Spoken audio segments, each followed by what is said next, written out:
میرے دوست کہنے لگے، چل آ تجھے آج دکھاتے ہیں کہ شادی کے بعد سہاگ رات کیسے مناتے ہیں۔ ان کی بات سن کر مجھے کچھ حیرت ہوئی تھی۔ وہ مجھے ایک ایسے گھر کے باہر لے گئے جس گھر میں ابھی کچھ دیر پہلے شادی ہوئی تھی۔ برقی کمکمے ابھی ان کے گھر کی چھت پر لگے ہوئے تھے۔ ان لڑکوں نے ایک کمرے کے سامنے کھڑے ہو کر بند کھڑکی کا ذرا سا پٹ کھولا اور اندر کا منظر دیکھنے لگے۔ کہنے لگے، چل اب تو بھی دیکھ۔ میں اس وقت اتنا بھی بڑا نہ تھا، لیکن جو منظر میں کھڑکی کے اندر دیکھا میرے ہوش اڑ گئے تھے۔ میں فوراً سے پیچھے ہٹ گیا۔ میں نے کہا، مجھے کچھ نہیں دیکھنا، اگر ابا یہاں آ گیا تو مجھے بہت مارے گا۔ یہ کہہ کر میں گھر آ گیا، لیکن میرے وہ دوست بار بار مجھے اپنی بیوی کے قریب رہنے کے لیے اکساتے تھے۔ کہتے تھے، کیا تو نامرد ہے جو تجھے بیوی کو دیکھ کر کچھ نہیں ہوتا؟ ان کی بیہودہ باتوں کو سن کر میری نظریں زلیخا پر الگ انداز سے اٹھنے لگی۔ مجھے وہ اچھی لگنے لگی، لیکن اندر ہی اندر ایک خوف بھی میرے اندر موجود تھا کہ اگر میں نے اس کے ساتھ کچھ بھی کرنا چاہا، وہ اماں کو بتا دے گی۔ میں میٹرک کر چکا تھا، کالج ہمارے گاؤں میں تھا نہیں، اس لیے ابا نے مجھے شہر کے ہاسٹل میں ڈال دیا۔ وہاں ہم لڑکے آپس میں ہر قسم کی باتیں کرتے تھے، اس لیے مجھے کافی باتوں کا علم ہو گیا تھا۔ جب بھی میں چھٹی پر گاؤں جاتا، اپنے کام زلیخا سے کہتا، لیکن وہ ویسی ہی تھی، کہتی تمہاری ملازمہ نہیں ہوں جو تمہارے کام کروں۔ میں 17 سال کا ہو چکا تھا اور 12ویں جماعت میں پڑھتا تھا۔ اس کی ایسی باتیں سن کر مجھے غصہ آنے لگتا تھا۔ میں اس کا شوہر تھا، اسے مجھ سے تمیز سے بات کرنی چاہیے تھی۔ میں اب اسے غصے سے دیکھنے لگا۔ میں نے کہا، پورے ایک ہفتے میں بس ایک دن کے لیے گھر آتا ہوں، تم مجھ سے سیدھے منہ بات نہیں کر سکتی؟ وہ کہنے لگی، اتنی ڈھیر سارے تمہارے دھونے والے کپڑے ہوتے ہیں، وہ بھی اتنے گندے، کیا وہاں مزدوری کرتے ہو؟ 2 گھنٹے لگتے ہیں مجھے صرف تمہارے کپڑے ہاتھ سے دھونے میں۔ میں نے کہا، کوئی احسان تو نہیں کرتی ہو نا مجھ پر، یہ تمہارا فرض ہے۔ کہنے لگی، مجھ سے نہیں ہوتا یہ سب۔ وہ میرے کپڑے تہہ کر کے رکھ رہی تھی جب میں نے اسے اپنی شرٹ استری کرنے کے لیے کہا تھا، لیکن اس نے صاف انکار کر دیا۔ میں ابھی باہر اپنے دوستوں سے مل کر آیا تھا، اس وقت وہ میرے کمرے میں تھی، میرے کپڑے تہہ کر کے میرے بیگ میں رکھ رہی تھی۔ میں نے پوچھا، اماں کہاں ہے؟ کہنے لگی کہ اماں اور باقی سب خالہ کے گھر گئے ہیں۔ یہ سن کر میرا دل اندر سے مچلنے لگا تھا۔ میں نے اپنے کمرے کا دروازہ بند کر دیا۔ جیسے ہی میں اس کے پاس آیا، وہ اپنے کام میں مگن تھی۔ ایسے غور سے دیکھنے لگا، بال اس کی کمر تک آنے لگے تھے، سنہرے بھی تھے، رنگت بھی سرخ سفید تھی۔ بے نیازی سے دوپٹہ اس نے گلے میں پہن رکھا تھا۔ میں نے اس کا ہاتھ پکڑ لیا۔ وہ اچنبے میں آئی تھی، بری طرح سے چونکی تھی۔ میں نے کہا، دیکھو اپنے ہاتھ، میرے کپڑے دھونے سے تمہارا ہاتھ کتنے گھس گئے ہیں۔ اس نے فوراً سے اپنا ہاتھ میرے ہاتھ سے کھینچا تھا، پھر کمرے کا دروازہ بند دیکھ کر مجھے حیرت سے دیکھنے لگی، پھر کہنے لگی، دروازہ کیوں بند کیا ہے تم نے؟ میں نے کہا، تمہیں کچھ بتانا تھا۔ کہنے لگی، کیا؟ میں نے پھر سے اس کا ہاتھ پکڑ کر میں نے کہا، تم جانتی ہو تمہارا میرا رشتہ کیا ہے؟ کہنے لگی، کیا تمہیں نہیں پتا؟ ہاتھ چھوڑو میرا۔ میں نے کہا، جانتا ہوں، تمہارے منہ سے سننا چاہتا ہوں۔ کہنے لگی کہ تم میرے تایا زاد ہو۔ میں کہنے لگا، اس کے علاوہ بھی کچھ ہوں۔ میری نظروں میں وارفتگی سی بڑھی گئی تھی، وہ کچھ نروس ہوئی تھی، فوراً سے کمرے کے دروازے کے پاس جانے لگی، لیکن میں نے اس کا بازو پکڑ لیا۔ دل عجیب عجیب سی خواہشات کرنے لگا تھا۔ کم وقت جب سے لڑکوں کے منہ سے میں نے گرل فرینڈ کی باتیں سنی تھی، جی چاہتا تھا میں بھی ویسا ہی کروں، اور وہ تو پھر میری بیوی تھی۔ میں نے اسے اپنی جانب کھینچا تھا، وہ بے ساختہ میرے ساتھ لگ گئی۔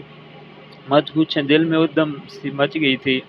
میں نے اسے اپنے اظہار میں لے لیا۔ میں نے کہا، میں تمہارا شوہر بھی ہوں۔ جانتی ہوں شوہر کیا ہوتا ہے؟ میرا یہ کہنا تھا کہ وہ میرے اظہار میں کھسمسانے لگی، کہنے لگی، یوسف مجھے چھوڑو، ورنہ تائی اماں کو بتا دوں گی۔ میں نے کہا، میری بات کا جواب دو، جانتی ہو شوہر کیا ہوتا ہے؟ اس سے پہلے میں کچھ اور بے خودی میں آگے بڑھتا ہوں، اس نے میری پوری قوت سے دھکا دیا تھا۔ میں پیچھے جا کر گرا تھا۔ وہ فوراً سے کمرے سے باہر نکل گئی۔ مجھے بڑا غصہ آیا تھا۔ میں نے کہا، زلیخا کی بچی آج نہیں بچو گی مجھ سے، ویسے بھی اماں گھر پر نہیں ہیں۔ میں جیسے ہی کمرے سے باہر نکلا، باہر کا مین دروازہ کھلا ہوا تھا۔ وہ شاید باہر جا چکی تھی، باہر اس کی سہیلیاں تھیں، شاید وہ وہاں چلی گئی تھی، لیکن مجھے بے چین کر گئی تھی۔ میرے دوست اپنی گرل فرینڈ کے قصے سناتے تھے، حالانکہ میری ہی عمر کے تھے، لیکن اتنی سی عمر میں بھی ان کی لڑکیوں سے دوستی تھی۔ ان کے ساتھ وہ ریسٹورنٹ میں جاتے تھے، انہیں لنچ بھی کراتے تھے اور بہت کچھ اور بھی کرتے تھے۔ کبھی ان کے ساتھ پارکوں میں چلے جاتے، کسی کونے میں بیٹھ کر درخت کی اوٹ میں بڑا کچھ کرتے تھے۔ میں یہ ساری باتیں سنتا تو مجھے برا نہیں لگتا تھا، بلکہ اچھا لگتا تھا۔ شاید میری عمر کچھ ایسے حصے میں آج پہنچی تھی، یہ سب کچھ بڑا دلچسپ سا لگتا تھا۔ جب اماں پڑوس سے واپس آئی تو زلیخا بھی اسی وقت گھر پہنچی تھی۔ مجھے یہ ڈر تھا کہ کہیں اماں کے سامنے زبان نہ کھول دے۔ اماں کہنے لگی کہ رات کا کھانا بنایا ہے زلیخا نے؟ نہیں، میں نے ساری لا دیا۔ اماں کہنے لگی کیوں نہیں بنایا؟ میں تمہیں کہہ کر گئی تھی نہ، کہنے لگی وہ یوسف۔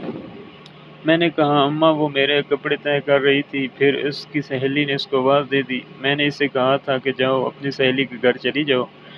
اماں کمر پر ہاتھ رکھ کے کہنے لگی تو نے کس خوشی میں اس کو بھیجا تھا؟ وہاں اب کھانا کون پکائے گا؟ ایک تو میں تھک ہار کے گھر پہنچی ہوں اور اب ہانڈی میرے سر پر پڑی ہے، پتہ نہیں یہ لڑکی کب گھر سنبھال سکے گی۔ میں نے کہا اماں اس کی عمر تو دیکھو، اتنی بڑی تھوڑی ہے، اپنی سریا جتنی تو ہے۔ سریا تو کسی کام کو ہاتھ نہیں لگاتی، آپ نے سارے کام زلیخا کے سر پر ڈال رکھے ہیں۔ اماں کہنے لگی تم اس کی زیادہ ہمدردی نہیں کرنے لگے، یہ اس گھر کی بہو ہے تو یہ سارے کام کرے گی نا، بیٹیاں تو ویسے بھی پرایا دھن ہوتی ہیں، میکے میں سکھ کے 4 دن گزار لیں، بس وہی ان کے سکھ کے دن ہوتے ہیں، سسرال والے تھوڑے اتنے نخرے برداشت کرتے ہیں۔ میں نے کہا تو چند دن اسے بھی اس کے میکے بھیج دیا کریں۔ میرا یہ کہنا تھا کہ میری اماں مجھے غصے سے دیکھنے لگی، کہنے لگی تجھے ہو کیا گیا ہے، تمہیں زیادہ اپنی بیوی کی ہمدردی ہو رہی ہے۔ میں نے کہا میں ویسے ہی بات کر رہا ہوں۔ اماں زلیخا سے کہنے لگی چل جلدی سے پیاز لہسن اور ادرک کاٹ دے۔ جلدی سے سبزی کاٹنے لگی، بار بار مجھے غصے والی آنکھوں سے دیکھ رہی تھی۔ اگلے ہی روز میں ہاسٹل چلا گیا، لیکن یہ ہفتہ میری بڑی مشکل سے کٹا تھا۔ اب کی بار میں نے گاؤں سے پہلے ہی بہت ساری کانچ کی چوڑیاں خریدی تھی۔ پہلی بار زلیخا کے لیے کچھ لے کر جا رہا تھا۔ جب میں گھر آیا تو اماں کو ایک کڑھائی والی شال دی، اپنی بہنوں کو بھی چوڑیاں دی، البتہ زلیخا کی چوڑیاں میں نے اپنے سامان میں ہی رہنے دی۔ یہ سوچا کہ اسے اپنے ہاتھ سے پہناؤں گا۔ اول تو وہ مجھے اکیلے میسر ہی نہیں آتی تھی، ہر وقت کسی نہ کسی کے ساتھ رہتی تھی، اور اب تو وہ مجھ سے گھبرانے لگی تھی۔ جہاں میں ہوتا فوراً وہاں سے بھاگ جاتی تھی۔ میں بس جب بھی چھٹی پر گاؤں جاتا دل میں یہی دعا کرتا کہ اماں کہیں آس پڑوس کسی کے گھر چلی جائیں۔ میرے کپڑے دھو رہی تھی اور اماں اس وقت اپنے کمرے میں لیٹی آرام کر رہی تھی۔ چھوٹے بہن بھائی گلی میں کھیل رہے تھے۔ جب میں اس کے پاس آ کر بیٹھ گیا، وہ ڈنڈے مار مار کے میرے کپڑے دھو رہی تھی۔ مجھے اپنے پاس بیٹھا دیکھا تو کہنے لگی تم یہاں کیا کر رہے ہو؟ میں نے کہا بات سنو، کپڑے دھونے کے بعد میرے کمرے میں آنا، میں نے تم سے بہت ضروری بات کرنی ہے۔ کہنے لگی میں نہیں آؤں گی، تم بہت بدتمیز ہو۔ میں نے دھیرے سے کہا کہ تمہارے لیے بہت خوبصورت تحفہ لایا ہوں، میرے کمرے میں آؤ گی تو دکھاؤں گا۔ کہنے لگی پہلے قسم کھاؤ جو پہلے تم نے کیا تھا وہ نہیں کرو گے۔ میں نے کہا تم آؤ تو صحیح، نہیں پریشان کروں گا تمہیں۔ کہنے لگی کپڑے دھو کر آتی ہوں۔ میں نے جب دیکھا کہ وہ کچھ نرم پڑی ہے تو میں اپنے کمرے میں چلا گیا۔ کانچ کی چوڑیوں کے ساتھ میں اس کے لیے چاندی کا ایک چھلنا بھی لے کر آیا تھا۔ میں اس کا منتظر تھا۔ 1 گھنٹے بعد وہ آئی تھی۔ اس کے آدھے کپڑے پانی سے بھگوئے ہوئے تھے، شاید کپڑے رسی پر ڈال کر سیدھا میرے کمرے میں ہی آئی تھی۔ کہنے لگی جلدی جلدی تحفہ دکھاؤ، کیا لائے ہو؟ مجھے رات کے لیے ہانڈی بھی چڑھانی ہے۔ تائی اماں اٹھ گئی تو بہت ڈانٹیں گی مجھے۔ میں نے کہا پہلے کمرے کا دروازہ بند کرو۔ کہنے لگی نہ بابا نہ، دروازہ بند نہیں ہوگا، ایسے ہی کھلا رہے گا۔ میں اٹھا اور کمرے کا دروازہ بند کر دیا۔ میں نے کہا اگر اماں نے دیکھ لیا تو غضب ہو جائے گا، پاگل ہو کیا؟ میں نے کمرے کا دروازہ بند کر کے بعد میں الماری کی طرف چلا گیا۔ الماری سے کانچ کی چوڑیاں نکالی اور چاندی کا چھلا بھی۔ سرخ رنگ کی کانچ کی چوڑیاں دیکھ کر اس کی آنکھیں چمکی تھیں۔ میں نے اپنے دوستوں سے سن رکھا تھا کہ لڑکیوں کے لیے تحفے لے کر جایا کرو تو بدلے میں وہ بڑا کچھ کرنے کی اجازت دے دیتی ہیں۔ کہنے لگی یوسف یہ تو بہت پیاری ہیں، کیا سچ میں تم میرے لیے لائے ہو؟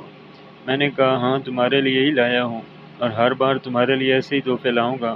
اس سے پہلے کہ وہ چوڑیاں پہنتی میں نے اس کے ہاتھ میں وہ چوڑیاں خود پہنائیں، چاندی کا چھلا بھی پہنایا۔ وہ بار بار چوڑیاں کھنکھناتی ہوئی بڑی خوش تھی۔ کہنے لگی تم بہت اچھے ہو یوسف، پہلی بار اس کے منہ سے میں نے اپنی تعریف سنی تھی۔ اس سے پہلے کہ میں کوئی بات کرتا اماں اسے آواز دینے لگی۔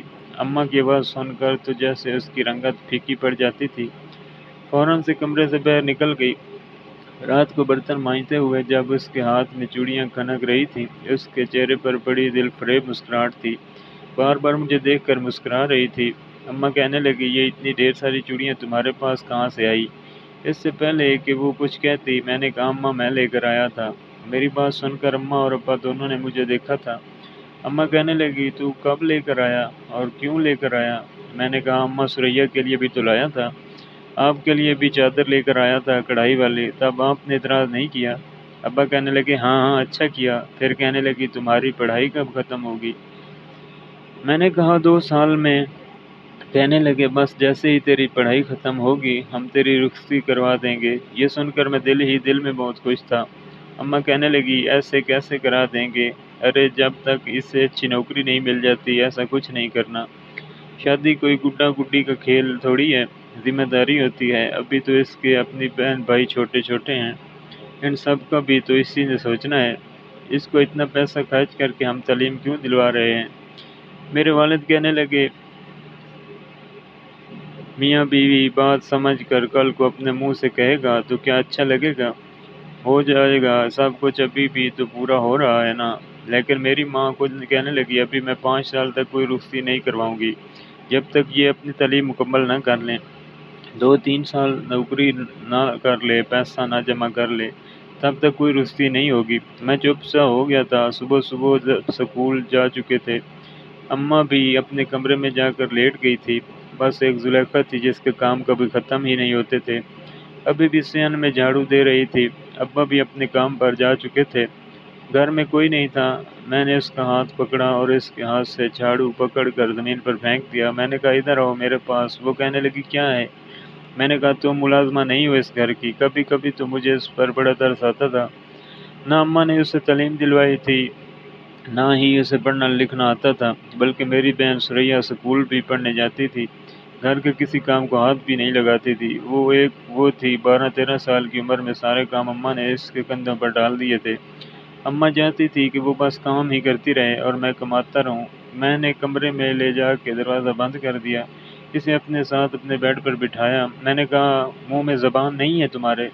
پورا دن چپ چاپ سارے کام کرتی رہتی ہو، کبھی کبھی اماں کو منع کر دیا کرو۔ کہنے لگی میں نہیں منع کر سکتی کیونکہ تئی اماں کو غصہ آ جاتا ہے۔ میں نے کہا تو کیا ہوا؟ کہنے لگی یوسف۔ یہ کہنے کے بعد اس کی آنکھوں میں نمی اتری تھی۔ میں نے کہا کیا بات ہے مجھے بتاؤ۔ زلیخا نے اپنے بازو سے آستین اوپر کی، ہاتھ پر زخم کا نشان تھا۔ میں نے کہا یہ کیا ہوا ہے؟ کہنے لگی تائی اماں نے گرم گرم چمچہ لگا دیا تھا کیونکہ روٹیاں جل گئی تھیں۔ یہ دیکھ کر میرا دل اندر سے کانپ کر رہ گیا تھا۔ اس کے بعد وہ رونے لگی۔ مجھے اپنی ماں پر بے تحاشا غصہ آیا تھا۔ میں نے اپنے ہاتھوں سے اس کے آنسو صاف کیے۔ میں نے کہا کہ تم نے ابا کو نہیں بتایا؟ کہنے لگی تائی اماں میری جان نہ نکال دے، کہتی ہیں کہ ڈھنگ سے کام سیکھو۔ میں کرتی تو ہوں سب کچھ، اب ڈھنگ سے مجھ سے نہیں ہوتا تو کیا کروں؟ میں نے کہا ایسا کرو اپنے کمرے میں جاؤ، جا کے اپنے کپڑے پیک کرو، شہر جانے سے پہلے میں تمہیں چچی کے گھر چھوڑ کر آؤں گا اور ابا سے بھی کہہ دوں گا کہ 8 دن تمہیں لینے نہیں جائیں گے۔ کہنے لگی سچ میں یوسف تم مجھے میری اماں کے گھر چھوڑنے جاؤ گے؟ میں نے کہا ہاں کیوں نہیں چھوڑوں گا، چلو جاؤ اپنے کپڑے رکھو۔ وہ بڑی خوشی تھی۔ جیسے ہی اس نے کپڑے پیک کیے میں بھی اپنا بیگ تیار کر چکا تھا۔ اماں اٹھ کر باہر آئی، کہنے لگی ابھی تک صحن کا جھاڑو نہیں دیا؟ میں نے کہا اماں میں اس کو چچی کے گھر چھوڑنے جا رہا ہوں اور 8 دن یہ وہیں رہے گی۔ اماں کہنے لگی تم کون ہوتے ہو فیصلہ کرنے والے؟ میں نے کہا اس کا شوہر، مجھے حق ہے اس کے بارے میں فیصلہ کرنے کا۔ اماں کہنے لگی 2 جوتیاں لگاؤں گی تو سارا بڑا پن تمہارا ختم ہو جائے گا۔ میں نے کہا ابا سے میں بات کر چکا ہوں، انہیں کوئی اعتراض نہیں ہے۔ کہنے لگی کہ تمہیں اتنی ہمدردی کا بخار کیوں چڑھ رہا ہے؟ سب جانتی ہوں میں کون سے جذبے تمہارے اندر ابال پیدا کر رہے ہیں۔ میں نے کہا کوئی بھی جذبے ناجائز نہیں ہیں اور آپ ہی کے پیدا کیے ہوئے ہیں۔ کہنے لگی میں تو اس کو بڑا سیدھا سادہ سمجھتی تھی، بڑی تیز اور شاطر نکلی ہے۔ یہ تو میں نے کہا اس نے کچھ نہیں کہا، میں اندھا نہیں ہوں، مجھے نظر آتا ہے۔ کیا یہ ہماری سریا سے بھی 6 مہینے چھوٹی ہے؟ آپ نے سارے کاموں کی ذمہ داری اس پر ڈال رکھی ہے۔ کیا وہ انسان نہیں ہے؟ اسے آرام کی ضرورت نہیں ہے کیا؟ اماں کہنے لگی جاؤ جہاں بھی چاہے چھوڑو اور لے کر بھی خود آنا، میں نہیں جاؤں گی اسے لینے۔ میں نے کہا مت جائیے گا، میں شہر سے واپس آؤں گا تو اس کو لیتا ہوا آؤں گا۔ چلو زلیخا، میں اسے باہر لے گیا۔ اس وقت سردیوں کی ابتدا تھی، سورج کی تپش بھی نہیں تھی، موسم بہت خوشگوار تھا۔ میں اسے پہلے باغ میں لے گیا، اپنا اور اس کا سامان ایک طرف رکھا۔ باغ میں کینوں کے درخت لگے ہوئے تھے لیکن سب کچے تھے، کوئی پھل پکا ہوا تھا۔ کہنے لگی کتنی خوبصورت جگہ ہے۔ میں نے کہا ہاں، تو کہنے لگی مجھے درخت سے وہ پیلے رنگ کا کنو اتار دو۔ میں اس کی فرمائش پر درخت پر چڑھ کے کنو اتار کر اس کو دے دیا۔ وہ بے حد خوش تھی، کہنے لگی تم بہت اچھے ہو، بہت زیادہ میرا بہت خیال رکھتے ہو، میری خاطر دائی اماں سے بھی الجھے ہو۔ میں نے کہا لیکن تم اچھی نہیں ہو۔ میری بات سن کر وہ مجھے دیکھنے لگی، کہنے لگی میں نے کیا کہا ہے؟ میں نے کہا میرا خیال نہیں رکھتی۔ کہنے لگی جھوٹ مت بولو، تمہارے سارے کپڑے اپنے ہاتھوں سے دھوتی ہوں۔ میں نے کہا وہ تو سب کے دھوتی ہو۔ کہنے لگی تمہارے کپڑے استری بھی کرتی ہوں، تمہارا سامان بھی طے کرتی ہوں، تمہارے لیے سب کچھ تو کرتی ہوں۔ میں نے کہا یہ سب کچھ نہیں اور کرو۔ کہنے لگی اور کیا کروں؟ میں اسے ایک درخت کے پیچھے لے گیا۔ اس وقت وہاں پر کوئی بھی نہیں تھا۔ میں نے کہا کہ اگر تم سے کچھ مانگوں تو کیا دو گی؟ کہنے لگی کیا میرے پاس ایسا کچھ نہیں ہے۔ میں نے کہا بہت کچھ ہے۔ میں نے اپنا ہاتھ اس کی طرف بڑھا دیا۔ میں نے کہا کہ اس پر اپنے ہونٹوں کا لمس دے دو۔ میری فرمائش پر اس کے چہرے کی رنگت اڑی تھی ورنہ رف سے ہونے لگی۔ میں نے کہا بس اتنی محبت ہے تمہیں مجھ سے؟ کہنے لگی مجھے یہ سب اچھا نہیں لگتا۔ میں نے کہا کہ مجھے تو بہت اچھا لگتا ہے، میرے 8 دن اچھے گزر جائیں گے۔ وہ جلدی سے اپنے سامان کے پاس آ گئی، کہنے لگی تمہیں دیر ہو رہی ہے، مجھے اماں کے گھر چھوڑ کے تمہیں جانا بھی تو ہے۔ میں نے کہا جانا تھا، اگلی بار تمہارے لیے ایک اور قیمتی تحفہ لاؤں گا، لیکن بدلے میں تم مجھے کیا دو گی؟ یہ کہتے ہوئے میں نے اس کا ہاتھ پکڑا، اس کا فوراً ہاتھ اپنے ہونٹوں پر لگا دیا۔ اس نے فوراً سے اپنا ہاتھ پیچھے ہٹایا۔ میں نے کہا میرے اس تحفے کو ہمیشہ یاد رکھنا، 8 دن بہت اچھے گزریں گے تمہارے۔ وہ بے حد نروس ہو رہی تھی۔ میں نے کہا سنو، میرے بارے میں سوچتی ہو؟ اس نے نہیں میں سر ہلا دیا۔ میں نے کہا سوچا کرو، میرے بارے میں سوچا کرو، کیونکہ میں تمہارے بارے میں بہت کچھ سوچنے لگا ہوں۔ میرے پیپر ہونے والے تھے، پورے 2 مہینے میں گاؤں نہیں آ سکتا تھا۔ میں نے چچی کے گھر اس کو چھوڑا تو چچی بہت خوش تھی، بار بار میرے سر کی بلائیں لے رہی تھی۔ کہنے لگی جب بھی میں بھابھی سے کہتی ہوں زلیخا کو 2 دن کے لیے بھیج دیں تو کہتے ہیں یوسف نے منع کیا ہے۔ سالوں ہی گزر جاتے ہیں، گھڑی دو گھڑی یہ بس بھابھی کے ساتھ ہی آتی ہے اور مل کے چلی جاتی ہے۔ میں نے کہا اب آپ اسے رکھیں، 8 دن کے بعد ابا آ کر لے جائیں گے۔ چچی بہت خوش تھی اور اس کے بہن بھائی بھی آپا آپا کرتے اس کے ساتھ لگ گئے تھے، لیکن وہ مجھے دیکھ رہی تھی، مسکرا بھی رہی تھی، لیکن میں نہیں جانتا تھا کہ جب میں آؤں گا تو میری زلیخا مجھے ایک ایسے حال میں ملے گی جو ایک مرد کے لیے برداشت کرنا بہت مشکل ہوتا ہے۔ میں اسے مسکراتا چھوڑ کر گیا تھا۔ پھر 2 مہینے اپنے امتحانات کے چکر میں بس رات کو ہی کچھ فرصت ملتی تھی، آنکھیں بند کرتا تھا، زلیخا کا مسکراتا ہوا چہرہ نظر آنے لگتا تھا۔ میں بڑی بے چینی سے گاؤں جانے کے لیے تیار تھا۔ اس بار تو میں نے اس کے لیے سرخ رنگ کا جوڑا خریدا تھا، لیکن یہ نہیں پتا تھا۔ دوستو، کہانی کا بقیہ حصہ دیکھنے کے لیے ہمارے چینل کو جلدی سے سبسکرائب کر لیں اور بیل آئیکن کو دبا دیں تاکہ آنے والی ہر ویڈیو سے آپ آگاہ رہیں۔ شکریہ۔